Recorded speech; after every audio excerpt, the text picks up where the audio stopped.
Hello everyone. Today, I'm going to talk about something important to everyone here. Actually, it's important to students all over the world.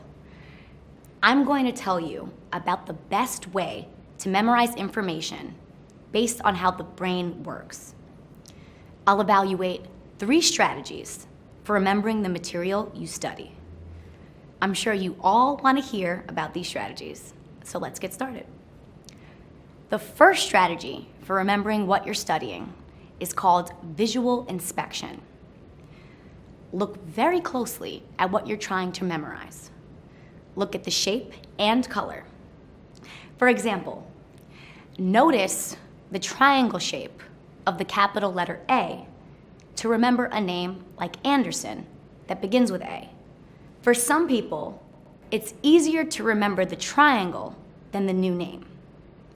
Functional MRIs showed that people who used the visual inspection memory strategy were using a region towards the back of the brain that identifies what the eye encounters. It tells us what we're looking at, and it also stores memories about how objects look.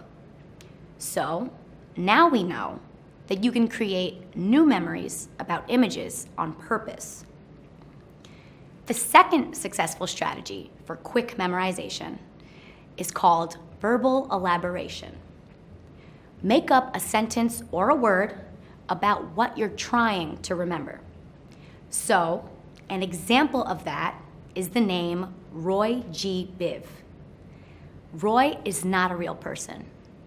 The letters in the name list the order of colors in a rainbow: red, orange, yellow, green, blue, indigo, violet. For most people, it's a lot easier to remember the name Roy G. Biv than to memorize that long list of colors. It's a smaller volume of information to remember.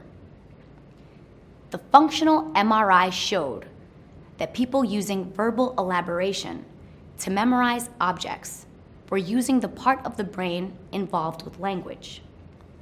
It tells us what words mean, and it can remember new words too. The third memorization strategy is very simple. It may seem like an odd thing to do in the middle of the day, but here it is.